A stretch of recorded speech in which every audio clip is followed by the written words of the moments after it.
pakai rok dan lain sebagainya. Aku tuh rambut pasti cepak dan lain sebagainya. Cuma Ceplek. gak cepak juga. Tapi cepak gitu. Mau kayak mati yo. Bravo Bongo. Sumpah. Udah, lek enggak mungkin. Yus, gampang lah engko tak cuma kono. Yo golek mati yo aja keterangan. Maaf mik mati gitu ya. Deng deng deng deng deng. Tau gak? Enggak tahu. Kayak maksudnya adanya final chapter. Please itu. Siapa tahu yang nilainya di bawah kita ternyata bisa jadi Wakil presiden. Iya kan gak ada yang tahu gitu. Yang namanya rezeki gak ada yang tahu. Yang penting bagaimana pemahaman kita aja gitu. Okay. Semangat deh. Semangat ya untuk Kak siapa ini?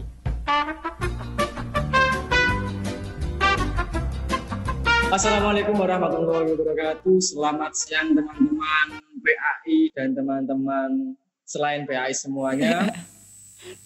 Selamat datang di podcast perdana kita, podcast yang paling ditunggu-tunggu oleh masyarakat, terutama saya sendiri ya.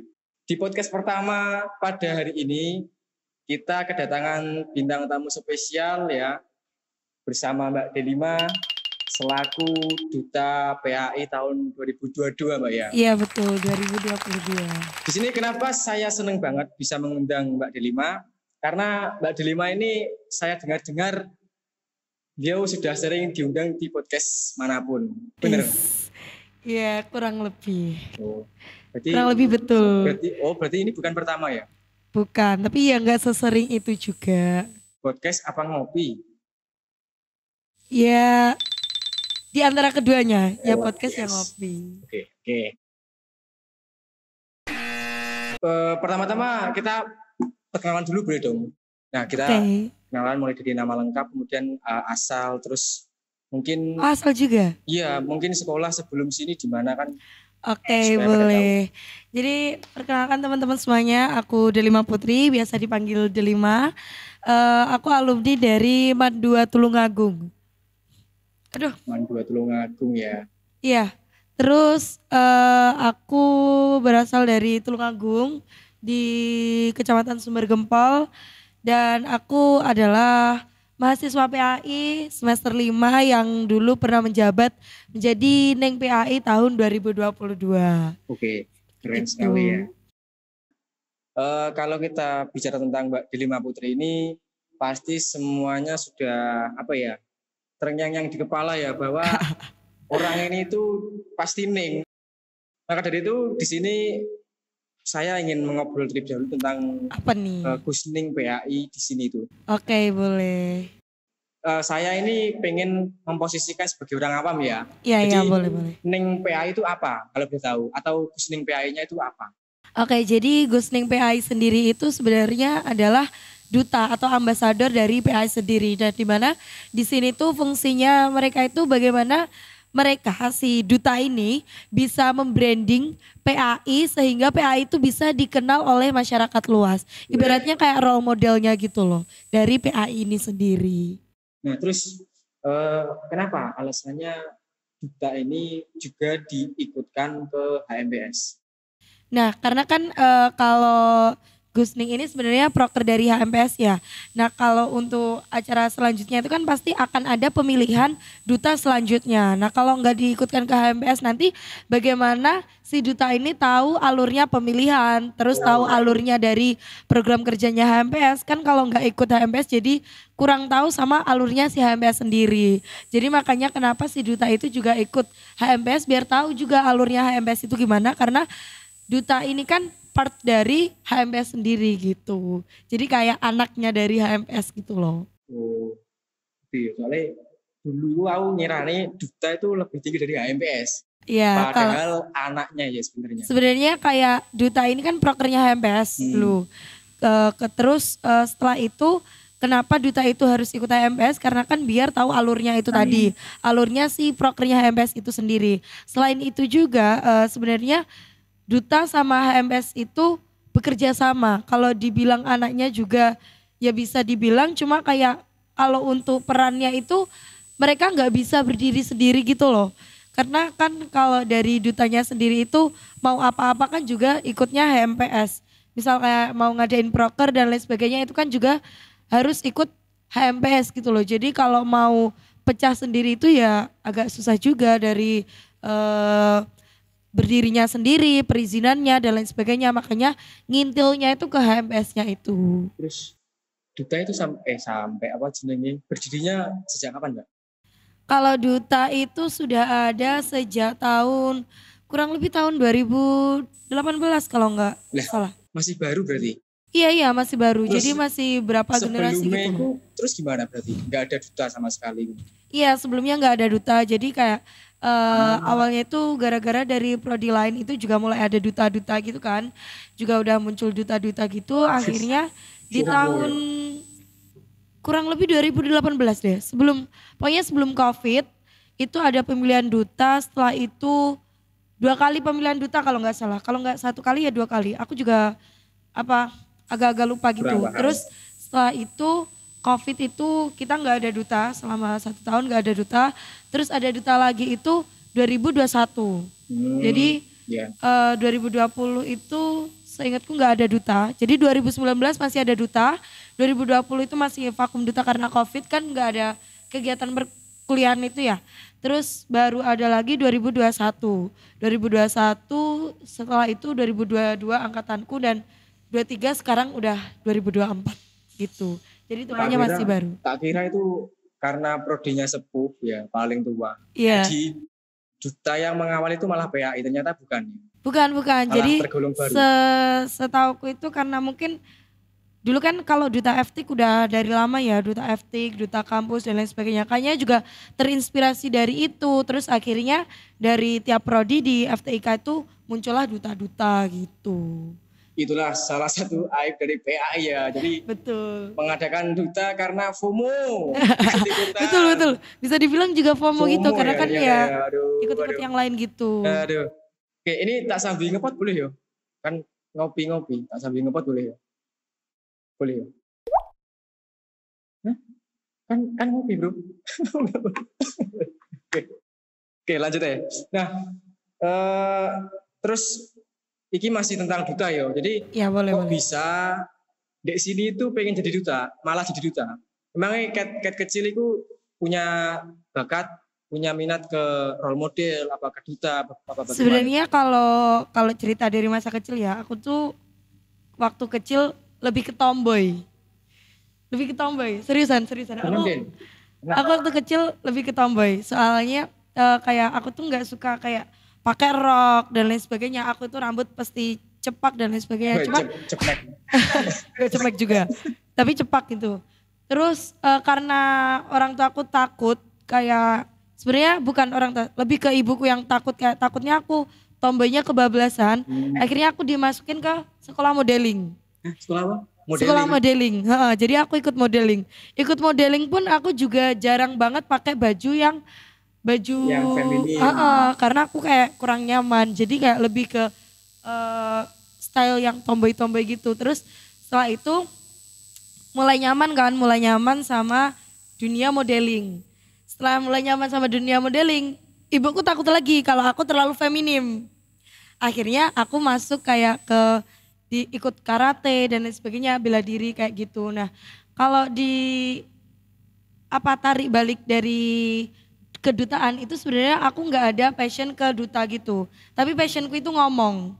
Jadi aku kayak lebih suka ngomong aja gitu. Jadi kayak dulu itu sering ikutnya lombanya itu kayak puisi, pidato gitu. Karena emang drama, karena emang aku itu anaknya lebih suka ngomong terus gak bisa diem kan. Jadi kayak lebih suka drama itu kan kayak juga centil-centil gitu kan. Nah itu mulai timbul, centil-centilnya itu mulai timbul.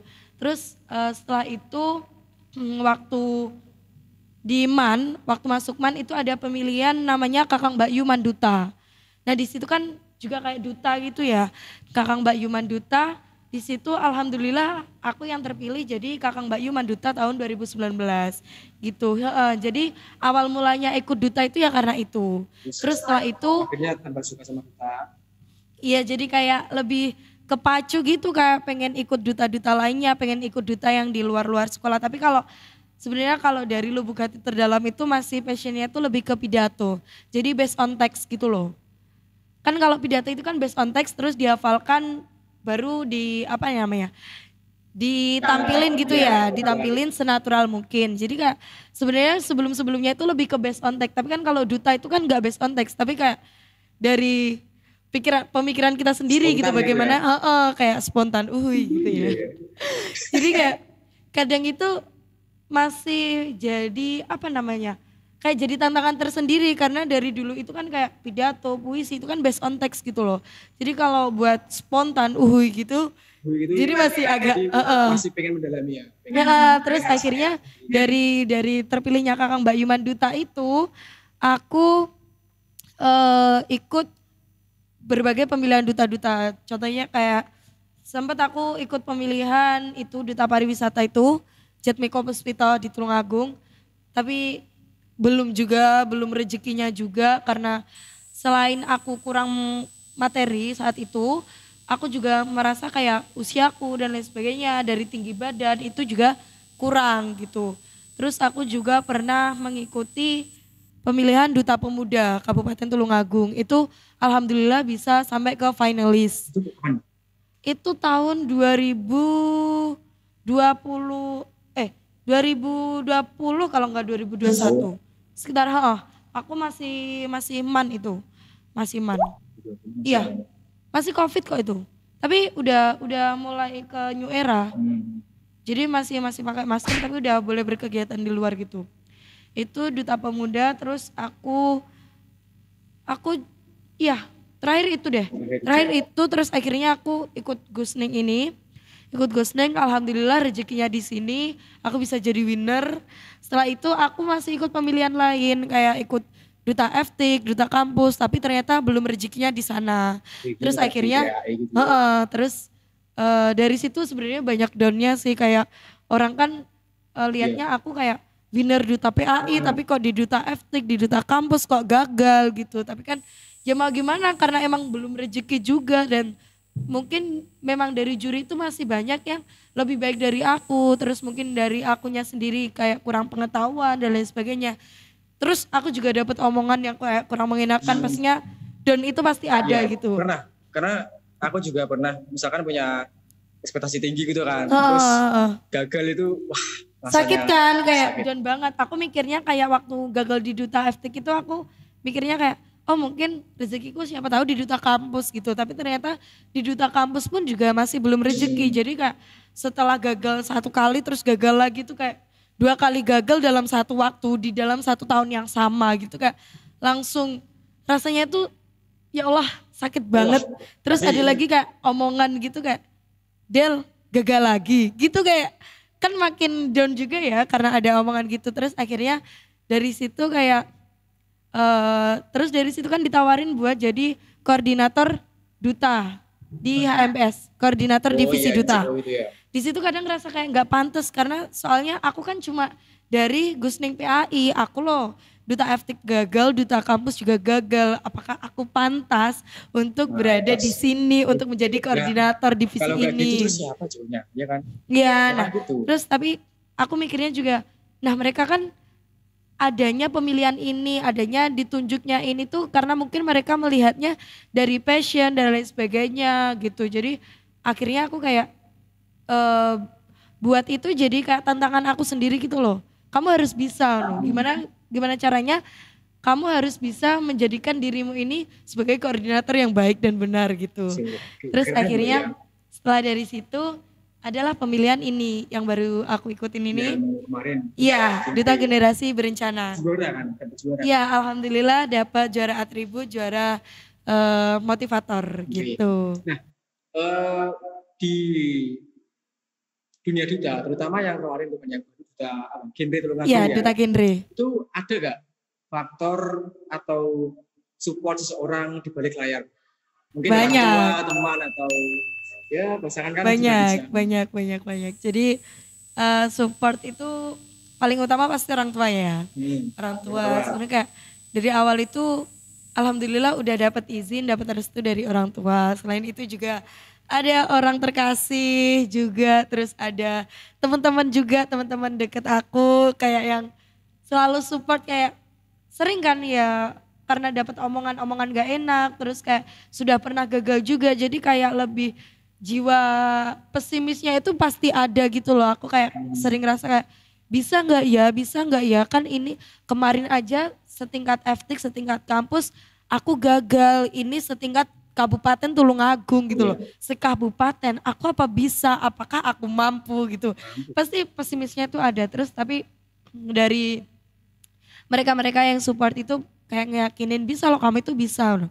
Kamu punya kok passionnya itu kamu ada, terus juga diimbangin kayak pulang kuliah terus langsung cari-cari materinya, belajar karena sebenarnya jujurly banget materi tentang kedutaan, apalagi duta genre kemarin itu bener-bener banyak banget dan kayak pasti lebih luas kan daripada betul apalagi karena tentang itu kan duta satu daerah betul kabupaten. Apalagi kan kita dinaungi sama dinas dari BKKBN, terus ada dinas KBPP dan PA itu, jadi kayak sebenarnya materinya tuh luas banget, jadi kayak merasa minder sendiri kayak aku mampu nggak ya, ini materinya sebanyak ini, aku bisa nggak ya, tapi ternyata dari support mereka, terus kayak hal-hal yang aku usahain di belakang layar itu bisa membuat aku sampai di titik yang sekarang gitu. Keren loh ya, keren.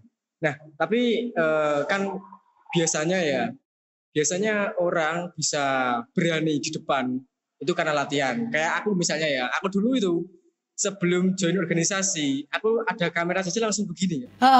Iya benar-benar. Terus disuruh ngomong di depan, itu langsung apa sih, gak malu gitu. Terus mulai berani itu pas dipaksa ikut organisasi. Nah kalau sampean kok bisa berani berpidato awalnya, berani berpidato, berani lomba-lomba, hingga akhirnya juga berani berkecimpung di dunia duta, itu gimana awalnya? Apakah memang dari kecil udah berani? Dari kecil emang centil. Berani gitu ya? Aku dari kecil itu kayak maksudnya sama bertemu sama orang baru dan lain sebagainya aku nggak takut gitu loh. Emang dari kecil itu udah apa ya? Misal pun bukan sama seusiaku, misal sama orang yang lebih tua, aku pun enjoy gitu loh. Jadi emang dari kecil itu udah terlatih untuk tingkat kepedeannya itu di atas rata-rata. Centil banget, seriusan. Plus minusnya jadi tomboy ya? Jujurly. Mungkin orang bakal kaget kalau denger ini. Saking centilnya aku, suaraku kan kayak gini ya. Emang bukan penyanyi. Tapi karena centilnya aku pernah menjadi perwakilan di sekolahku waktu SD, perwakilan lomba nyanyi. Percaya enggak? Seriusan, aku jadi perwakilan lomba nyanyi. Langsung nyanyi? Aku nggak bisa nyanyi, tapi aku pede. Aku centil. Jadi kayak berbekal dengan kecentilanku itu, aku lomba nyanyi. Bayangin aja kayak, nggak tahu. Akhirnya aku juara 3. Kaget gak? Padahal di situ musuhku itu ada yang sinden, ada yang kayak emang penyanyi gitu. Tapi aku nggak ada basic itu, karena aku pede, aku punya gerakan buat laguku. Apalagi kan itu gara-gara acaranya itu karena 17 Agustusan itu loh. Jadi hari kemerdekaan kan. Nah itu lagunya itu ada 2. Yang satu lagu terkait dengan pokoknya lagu nasional. Yang satu itu lagu bebas. Kayak bukan bebas, kayak lagu apa ya? Lagu-lagu tradisional, Cublak-Cublak Suwang Aku dulu nyanyinya itu yang apa? Lagu nasional sama Cublak-Cublak Suwang. Nah itu aku centilnya dapet. Jadi suara yang menolong itu bukan suaraku tapi centilnya. Dinilai. Karena kan gerakan bagaimana dia bisa ngajak audiens itu kan ada penilaiannya. Jadi dari situ aku bisa menggait juara 3. Padahal aku nggak ada basic menyanyi. Nah di situ akhirnya mulai berani untuk tampil. Jadi kayak dari kecil itu suka kayak tantangan baru gitu loh. Meskipun bukan passion aku, bakal nyoba gitu. Akhirnya dari kecil udah mulai nge-MC dan lain sebagainya. Awalnya itu kayak bingung caranya, tapi emang alhamdulillah kebetulan keluarga aku itu support. Apalagi nenek aku itu kan kebetulan juga dulu sering MC, terus keluarga aku itu sebenarnya keluarga penyanyi. Dulu itu kayak punya grup penyanyi gambus apa gimana gitu loh. Waktu zaman dulu nenek kakek aku gitu. Itu jadi kayak mereka itu punya basic untuk menghandle acara.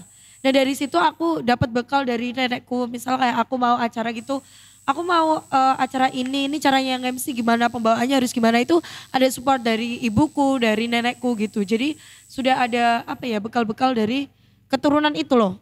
Keturunan PD-nya itu udah ada gitu. Ya, setuju sih. Memang kalau kata orang-orang kan kayak MC itu juga bakat. Nggak semua orang juga bisa.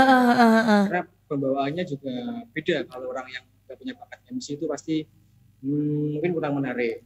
Tapi sebenarnya kalau menurutku kalau dikatakan bakat juga bisa. Cuma menurutku ya, siapapun itu bisa nge-MC asal dia mau melatih dirinya.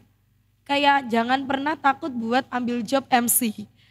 Kalau misalnya kayak di event ini kita merasa kayak kok garing banget, kok nggak bisa ngebawain itu. Nah itu jadikan pelajaran buat event-event selanjutnya gitu. Nanti karena yang apa ya, yang menjadikan kita bisa menjadi MC yang luas dan lain sebagainya itu jam terbang.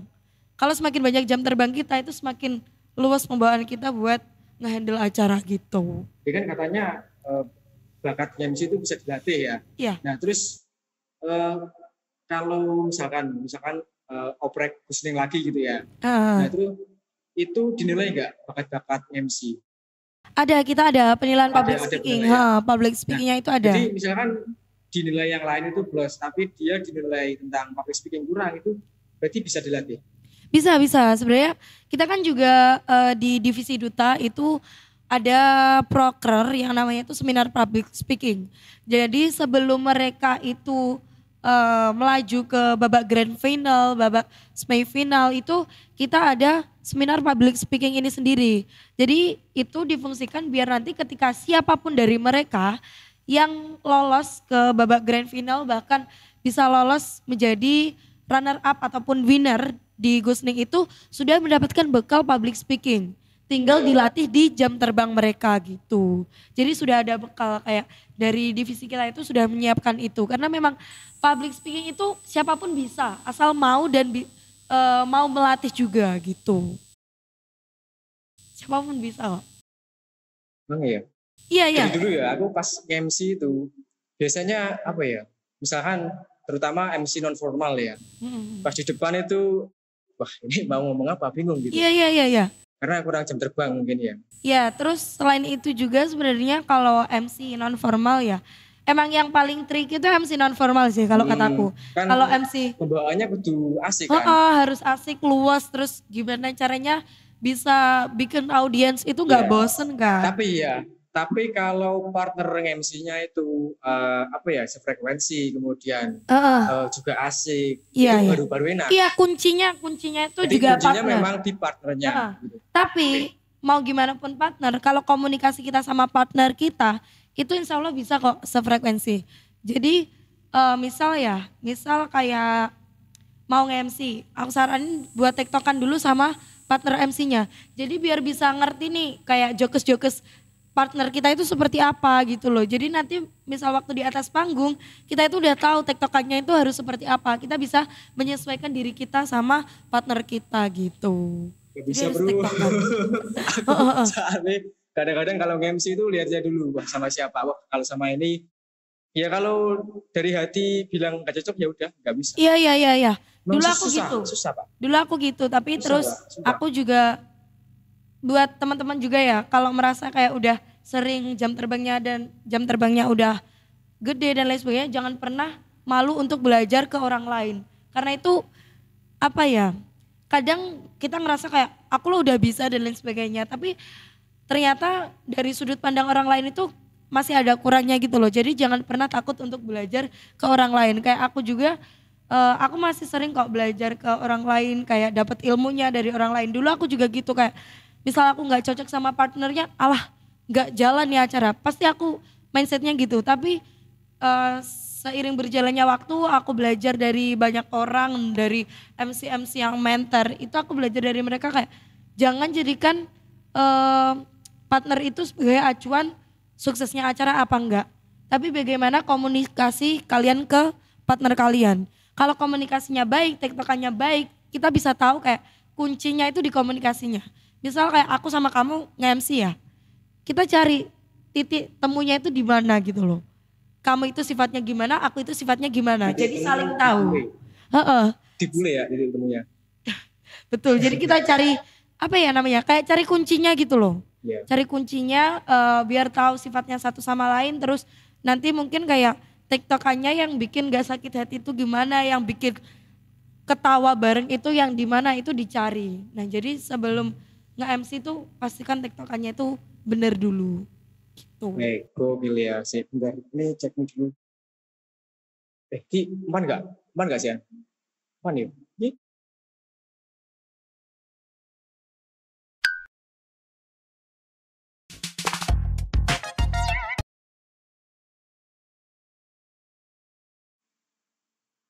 Sik bro, bentar bro. Mau kayak mati yo. Bravo Bongo. Sumpah. Udah, lagi nggak mungkin. Yus, gampang lah engko tak cuma kono. Makanya aku bikin bikin makanya. Iya lagi nih. Ki enggak, oleh-oleh. Wih, dari kopi tenan aja. Tak mau mikir bang, ya Allah. Apa? Kan konsepnya ngopi bro. Yes, sebarang kok pilih ya. Iki mang jurus gak sih kayak moro-moro duta moro-moro MC? Lu gak apa-apa kan sesuai pembicaraan. Apa Bantu. Terima kasih. Waktu mati dong berarti. Waduh. Oke, silakan diminum ya beserta air putihnya. Saya minum sih. Bukan sponsor dulu. Silo. Aku mau pengen cek timer karo cek mic, kok mati tenan. Astagfirullahaladzim. Kita kan di mati nih mana? Kamu bohong yo mulai mati ya jauh keterangan maaf mic mati gitu ya. Gue pertanyaannya sing lucu-lucu ra aku.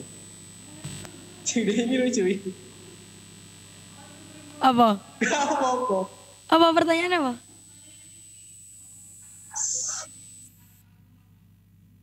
Iya. Apa? Gue masih belum siapa. Di balik layar. Bayar. Apa? Man yo, Jan yo. Man to, kok mati nang kok. Gue paling tiap 10 menit tak cek man to. Gue pertanyaannya di belakang bro. Sayangi iki TV-ne rada bosok. Gue kan iso disret dadi pertanyaan. Ya, tapi yo kok dimunculne diedit ana. Ting. Oh. Kayak diediting ngono. Ora, maksudnya ikine pangget di background, tapi gak diedit. Paham gak? Kowe editannya nunggu. Kita lihat edit nunggu kalian bro. Ora apa-apa. Iki surat gak lo? Alah piye ini wis. Bodoh amat, penting gitu apa? Setengah jam misalnya. Oke lanjut ya. Mulai lagi tadi ada beberapa pertanyaan yang apa ya belum tersampaikan. Tadi kan bilangnya si ibu itu takut kalau anaknya terlalu feminim kalau ikut apa sekolah modeling tadi. Nah kenapa kok takut terlalu feminim, bukannya bagus? Karena ibuku itu pengennya anaknya itu bukan jadi anak cewek yang menye-menye. Maksudnya? Jadi harus bisa bela diri, harus bisa. Enggak yang terlalu apa ya istilahnya. Biasanya, itu. Biasanya kalau orang tua mikirnya itu kayak menye-menye manja gitu kan. Apalagi kebetulan aku bungsu gitu loh. Bungsu terakhir. Anak terakhir. Jadi kayak ketakutannya itu ketakutan ibuku terbesar gitu loh untuk aku menjadi wanita yang terlalu feminis. Takutnya aku menye-menye kayak mengandalkan orang tua terus dan lain sebagainya gitu loh, aku sampai kayak nggak pede lah dan lain sebagainya, manja gitu karena emang jujur banget aku dimanja banget sama ayahku karena emang dari kecil itu kayak kecondongan ayahku itu ke aku. Ya ayahku sayang sama aku dan dua kakakku, cuma kalau dibilang condongnya itu pasti condongnya ke aku. Kakak cewek semua? Nah kita cewek semua. Nah kebetulan juga kedua kakakku itu bukan tipikal yang terlalu feminis. Jadi mereka itu ada sisi mandirinya gitu loh. Tapi yang masuk ke sekolah perguruan tinggi, bela diri itu cuma aku. Karena memang dulu aku sempat kayak jadi feminim banget gitu loh. Masuk bela diri itu keinginan sendiri apa keinginan orang tua? Keinginan sendiri terus didorong orang tua. Jadi awalnya kayak lihat orang kayak ya namanya anak kecil apa sih iri-iri gitu ya. Terus itu ceritanya kayak nganterin nenekku keluar gitu terus pas di jalan lihat ada orang lagi latihan karate. Akhirnya aku pengen, aku nangis terus pulang nganter nenekku pulang. Akhirnya balik lagi ke tempat itu tadi yang ada orang latihan karate sama ibuku ditanyain gimana prosedurnya. Akhirnya dari situ langsung didaftarin. Langsung daftar karate itu. Tapi lama-lama bosen soalnya latihannya kan hari Minggu. Namanya anak kecil kan hari Minggu pengennya main kan. Terus itu tiba-tiba pagi-pagi buta suruh latihan karate. Terus akhirnya. Pagi ya? Bukan sore malam? Enggak pagi kalau karate. Soalnya kan kita masih, itu loh aku masih kelas 2 SD atau gimana gitu loh. Maksudnya masih banyak anak kecilnya masih setingkat anak SD kan kalau untuk latihan malam dan lain sebagainya kan kurang ya. Jadi emang aku latihannya itu yang pagi. Pantes apa jenenge? Ada sing ngerasa gak tau? Biyen first impression kan kayak gampang lesu ngono ya. Iya aku. Basicnya Enggak. Aku cuma ikut karate itu cuma kan karate itu ada tingkatan sabuk-sabuk gitu ya. Sabuk. Nah kalau dari di aku kebetulan ikutnya tit gitu. Sensor ya. Karate bukan aliran. Iya tapi ada. Jadi karate itu nggak cuma. Teknik wudhu nih. Jadi kan misal kayak pencak silat itu kan nggak cuma ada. Tit ya sensor ya. Gak cuma gitu kan. Oh iya kan kayak taekwondo terus. Karate juga gitu. Karate itu ada yang funakoshi, ada yang inkanas gitu. Nah aku kebetulan ikutnya yang funakoshi. Berarti aku kayak taekwondo tuh. Enggak, jadi karate itu banyak. Ada yang perguruan karate yang funakoshi, ada yang inkanas gitu. Kebetulan aku ikutnya yang funakoshi. Jadi dulu itu sempat aku MTS itu ikut karate lagi, tapi kebetulan di MTS ku itu yang inkanas.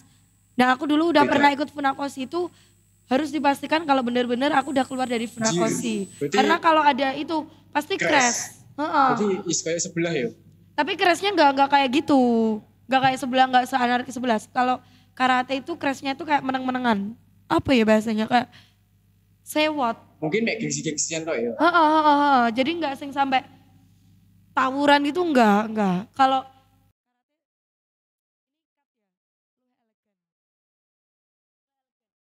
jadi di funakoshi itu kan kayak ada pertama itu sabuk putih, pemula itu sabuk putih, terus nanti ujian sabuk kuning, terus sabuk merah gitu. Nah aku cuma sampai di sabuk merah. Waktu mau ujian ke sabuk hijau, jadi tingkatan keempat itu aku kayak udah bosen, gak pengen latihan. Akhirnya aku lepas lah dari karate itu.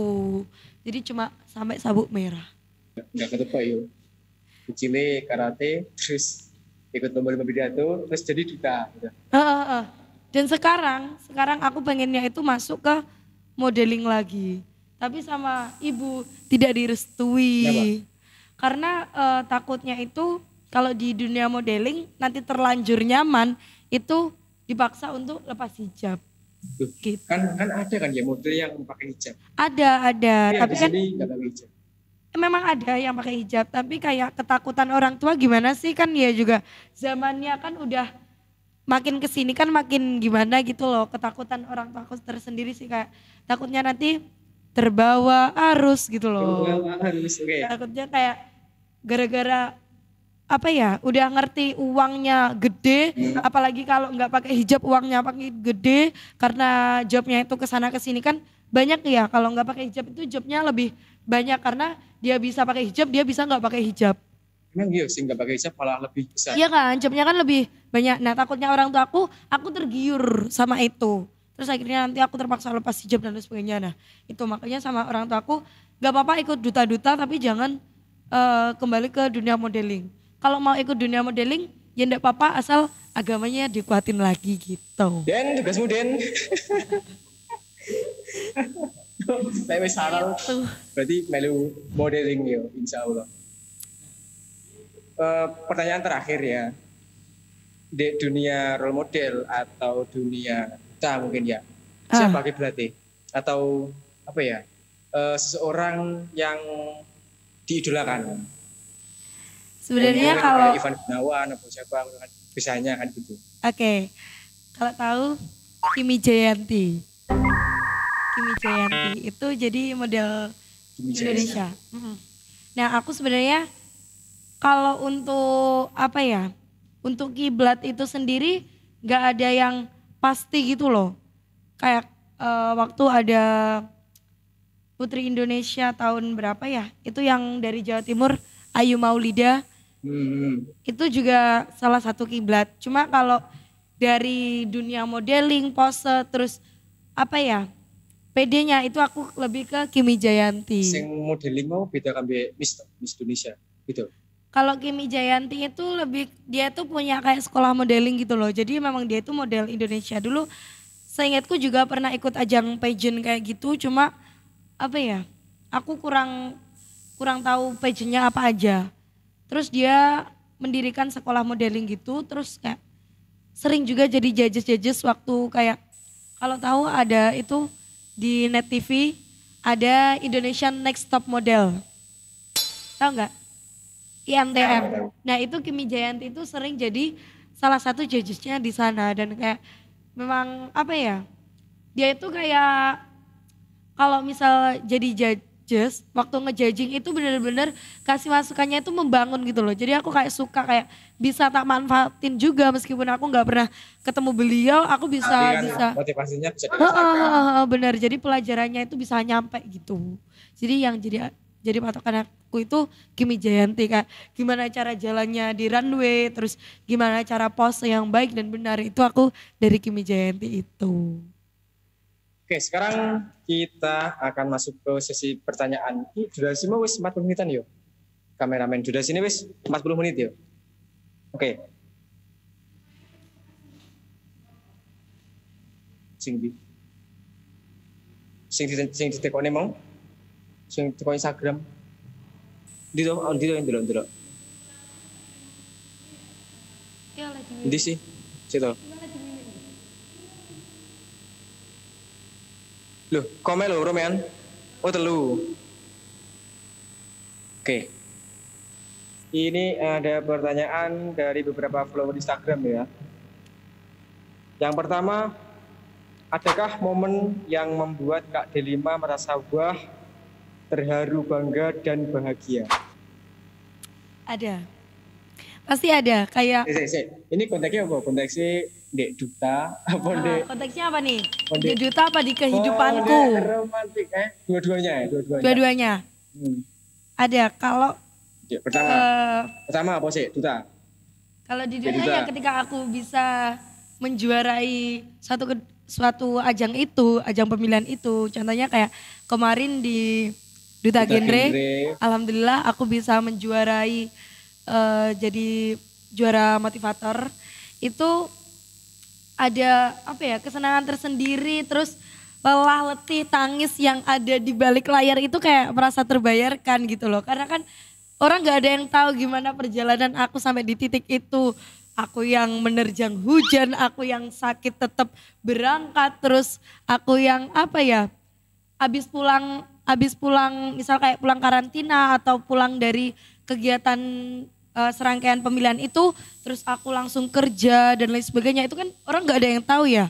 Nah di situ kayak capeknya aku, nangisnya aku, dan semuanya itu kayak terbayar gitu loh ketika aku sudah sampai di titik itu dan aku megang piala, terus orang tua aku ngucapin kayak selamat, orang-orang terdekat aku, itu kayak jadi apa ya, kebahagiaan tersendiri gitu loh, sampai apa namanya, orang tua aku bisa memposting aku, terus bisa pamerin ke keluargaku yang lain. Ini loh anakku, itu kayak jadi kebahagiaan tersendiri, kayak oh ternyata aku bisa loh gitu. Karena kan pasti di dalam proses itu pasti ada ngerasa kayak hopelessnya, kayak ngerasa aduh aku bisa nggak ya, nah aku pengen nyerah aja, itu pasti ada. Dan ternyata aku bisa mengubur itu dalam-dalam gitu loh, sampai di titik aku bisa.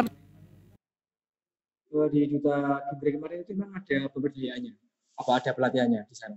Ada, kita ada. Jadi kayak dari Duta Genre itu kita ada pertama itu seleksi administrasi, terus ada seleksi tulis. Setelah seleksi tulis itu ada tes paper. Tes paper itu kayak kita itu buat paper terus kita Tulis apa? bukan kita apa namanya? Ngomong di depan juri. Kita presentasikan. Jadi kita presentasikan depan juri, terus ada sesi interview juga. Setelah itu dari situ nanti kita dipilih sebagai finalis. Finalis itu 10 pas 10 pi. Nah di situ ketika finalis itu kita ada penilaian-penilaian juga kan, kita ada visit, terus ada karantina selama 4 hari. Di dalam karantina itu ada penilaian-penilaiannya gitu. Nah itu di situ kayak bener-bener apa ya, semuanya kan dinilai gitu ya. Jadi kayak capeknya itu kerasa banget, apalagi semester 5 ketabrak sama tugas gitu. kuliah. Jadi kayak apalagi Itu berarti kayak diklat yo jatuhnya.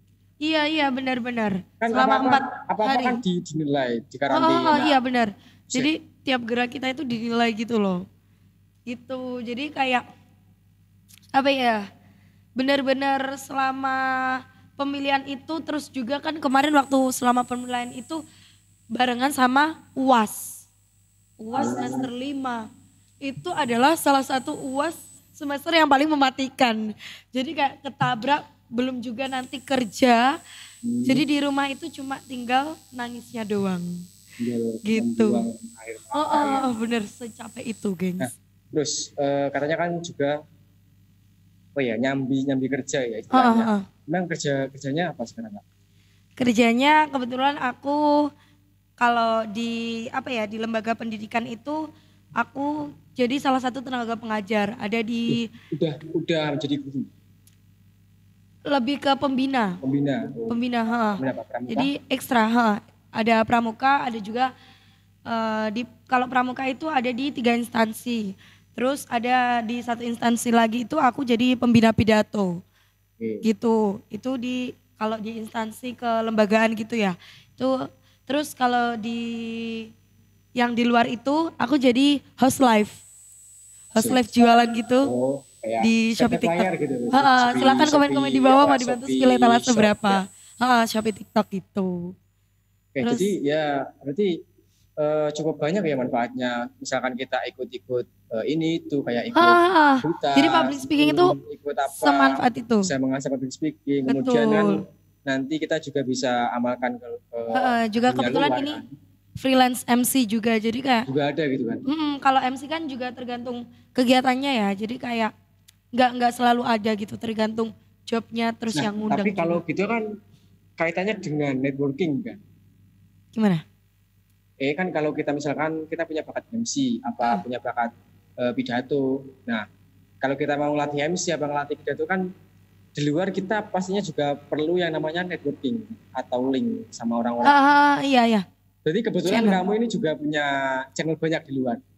Betul. Jadi ketika dapat job itu sebisa mungkin aku memperkenalkan diriku sebaik mungkin. Jadi misal nanti kayak ada yang nge-notice itu bisa ngundang aku lagi, atau mungkin di event lain waktu di situ ternyata kebetulan kita ketemunya di satu event itu, terus ada event lain aku diundang juga. Nah dari situ jadi sudah kenal gitu ya. Terus juga yang paling penting agak peres di sosial media. Jadi kayak aku nge-branding diri aku di sosial media itu terutamanya di Instagram, terus di LinkedIn itu juga agak agak wah gitu, biar orang itu tahu kalau aku ini juga menerima job loh gitu. Ya kan memang perlu kayak gitu ya. Cuman biasanya orang-orang itu malah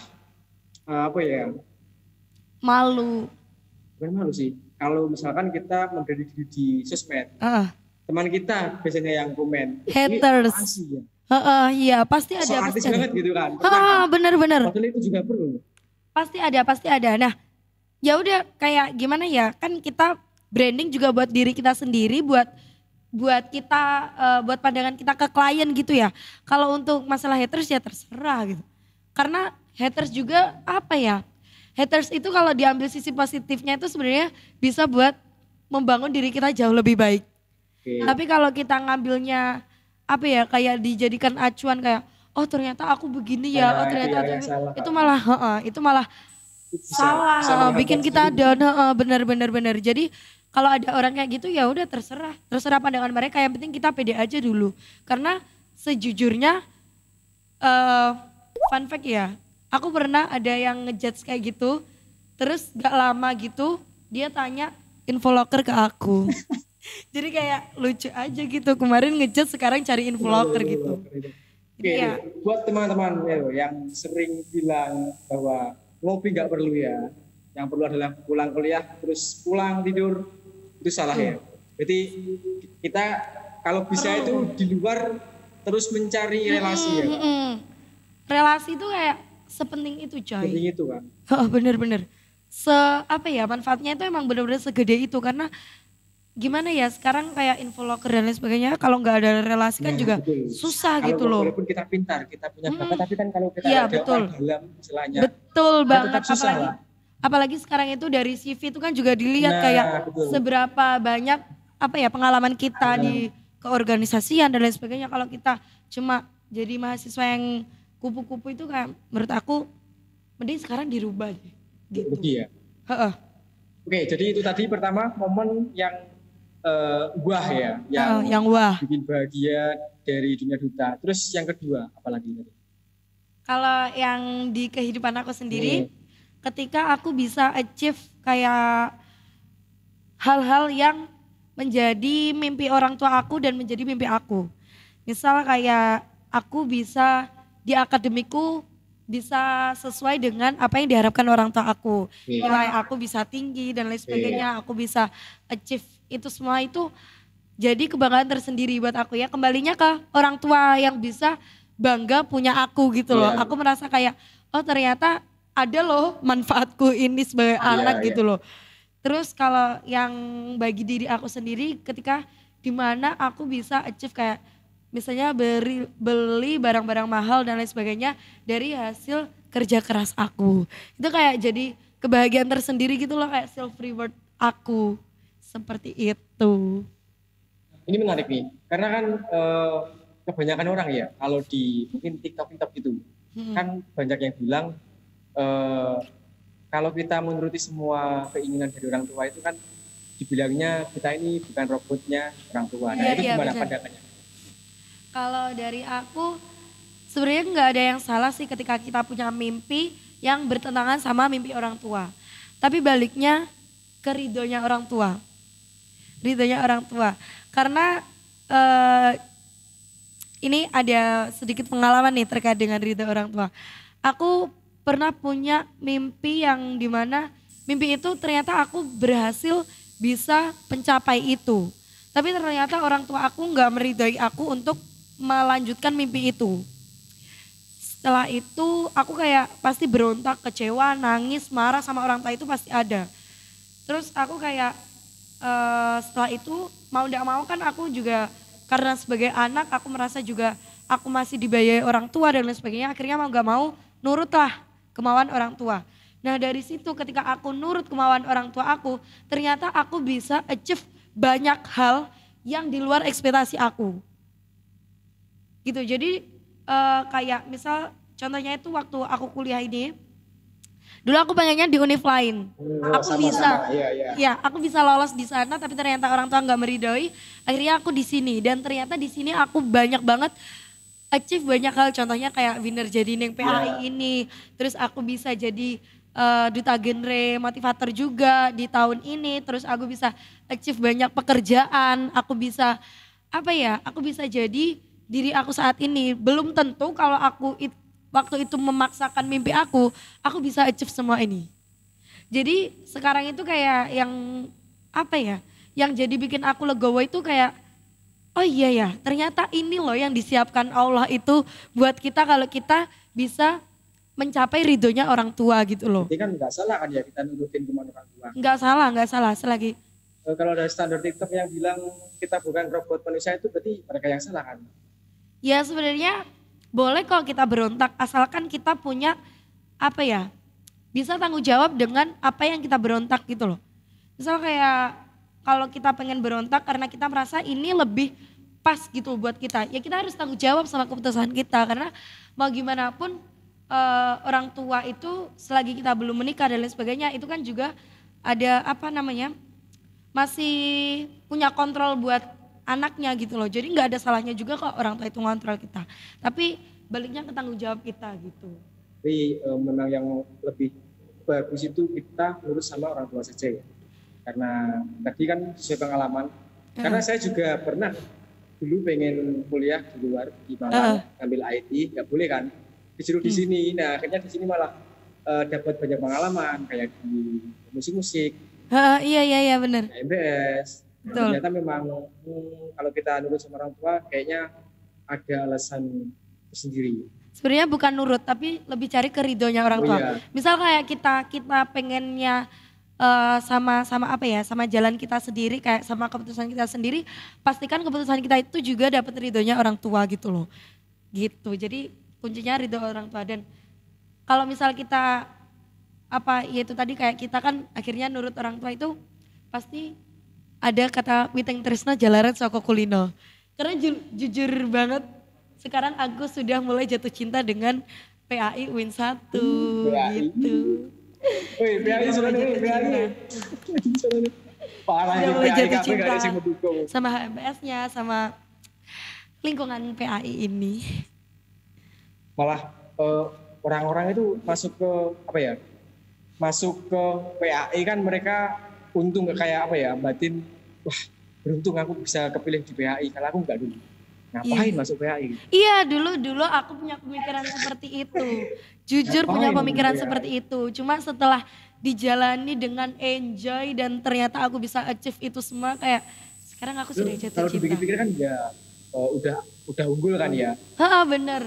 Chance untuk masuk ke PAI juga sulit kan. Betul, ya. Prodi tertua juga gitu. Memang harusnya kita bersyukur ya. Iya betul, bersyukurlah kalian bisa ada di prodi ini. Prodi tertua gengs. Oke, sambil diminum kopinya. Oke. Akan saya bacakan ke pertanyaan kedua ya. Ini dari nanti akan muncul di layar tulisannya. Kak, kan sudah semester 5. Boleh dong kasih pesan buat adik-adiknya. Kasih kisi-kisi semester atas itu kayak gimana juga. Tentang kuliah Pak. Seriusan. Kisi-kisinya. Jadi kebetulan ya selama 5 semester ini alhamdulillah masih diberikan kewarasan. Kewarasan itu terjadi ketika UAS telah usai gitu. Tapi kalau ketika bentrok sama UAS, ya Allah, jangan harap kewarasan itu ada di diri kalian. Seriusan. Bedanya apa?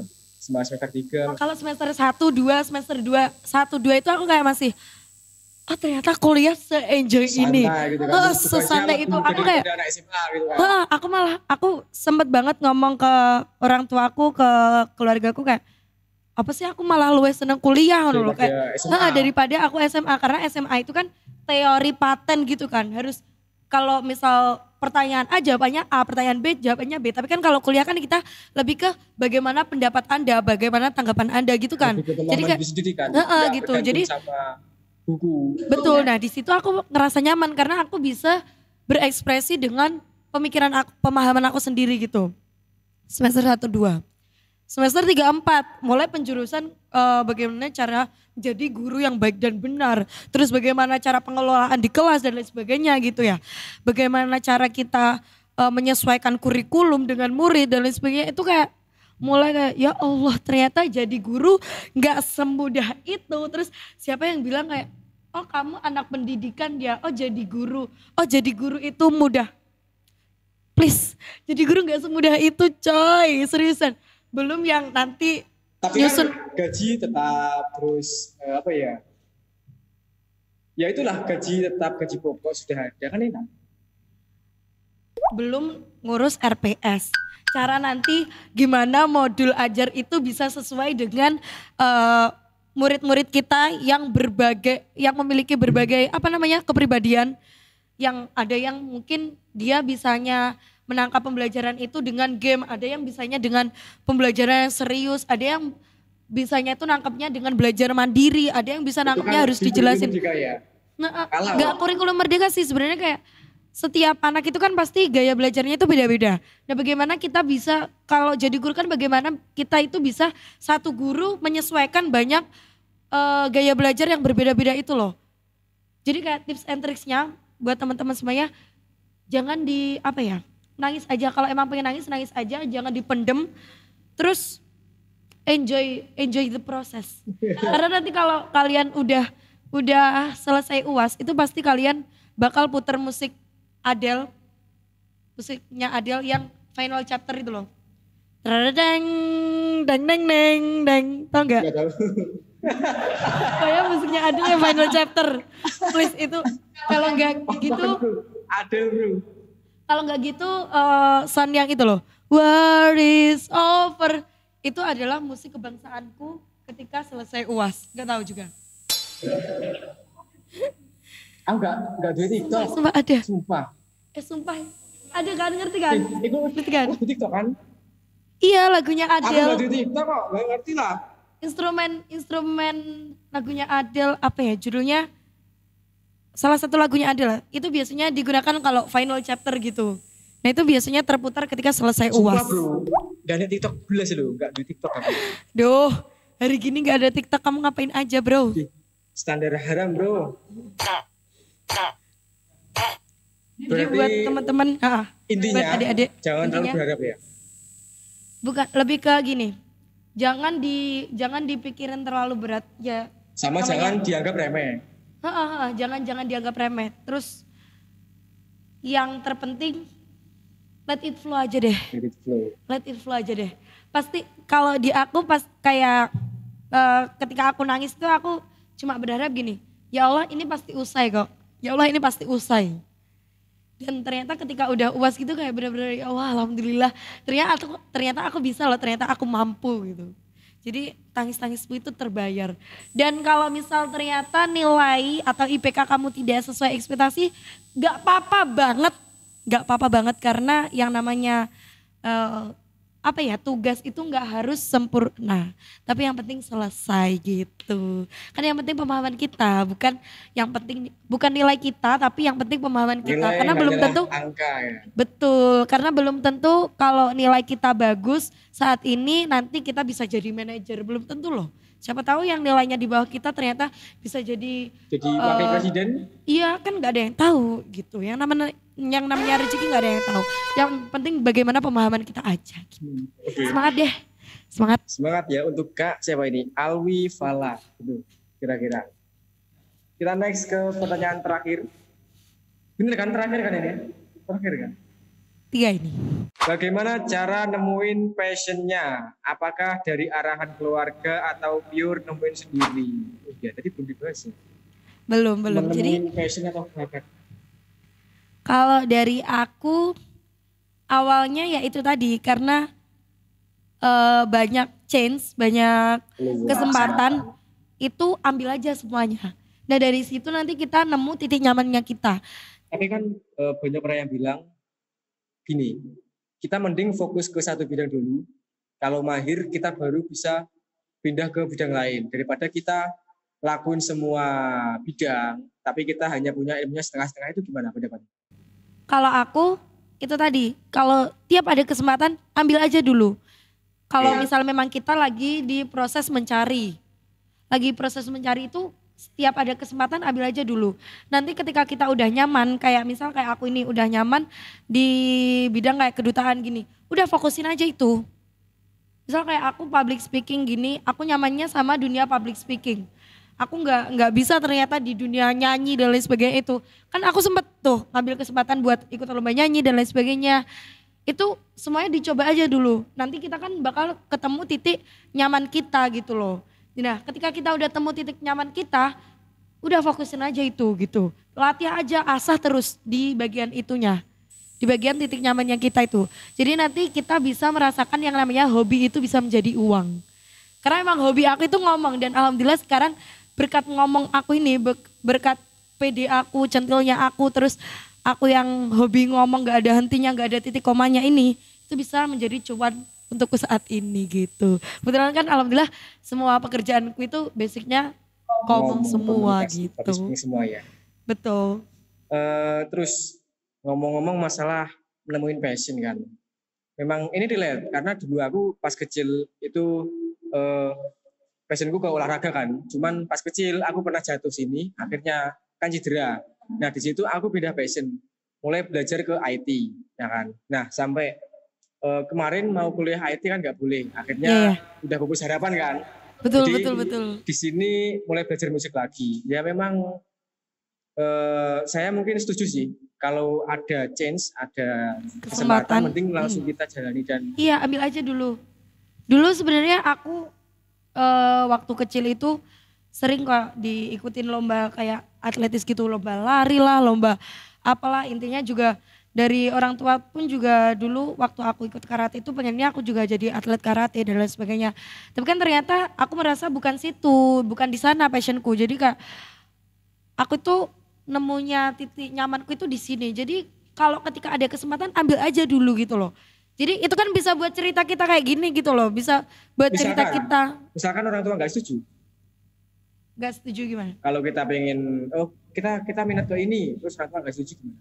Buktiin sama prestasi gitu. Jadi ketika ada apa ya, ketika kita merasa passionku ada di sini, terus orang tua nggak setuju, dalemin aja itu passionnya sampai kalian bisa buktiin ke orang tua ini loh hasilnya, hasil dari passion yang aku dalamin gitu. Jadi dulu orang tua aku kayak juga, ya itu tadi aku ngomong ketakutan orang tua aku, takutnya nanti kalau aku lepas hijab lah dan lain sebagainya gitu, pasti ada ketakutan orang tua itu pasti ada, pasti apa ya? Salah satu jadi apa yang jadi misal kayak kalau kita mau apa ya mau berproses itu kayak ada yang nyerimpeti gitu loh. Yeah. Tapi kalau kita yakin kita bisa buktiin, ya udah jalanin aja. Toh nanti orang tua juga kalau sudah lihat hasilnya itu orang tua, oh ternyata anakku serius dengan keputusannya. Kan yang ditakutkan orang tua adalah ketika kita asal ngambil keputusan dan ternyata keputusan itu nggak kita pertanggungjawabkan gitu loh. Yang ditakutkan orang tua kan gitu. Jadi kalau misal kita ambil keputusan itu ya pertanggungjawabkan dengan baik dan benar. Biar orang tua itu bisa mempercayai kita, oh ternyata anakku itu udah bisa loh ambil keputusan itu dan bisa mempertanggungjawabkan itu. Gitu. Dan sudah habis ternyata ya. Pertanyaan terakhir tadi sudah habis. Dan nggak terasa juga ya karena durasi podcast ini juga sudah lebih dari 60 menit ternyata ya. Ada 1 jam lebih. Oke, sebelum podcast kami tutup, di sini saya mau mengucapkan terima kasih kepada narasumber yang telah bersedia serta menyempatkan waktunya pada siang hari ini. Aku juga terima kasih banyak sudah diberi kesempatan untuk sharing-sharing sama teman-teman semuanya di sini. Terima kasih untuk teman-teman yang sudah nonton podcast ini sampai habis. Jangan kemana-mana ya, tetap bersama kami di episode berikutnya pada Ngopai. Ngobrol bareng PAI.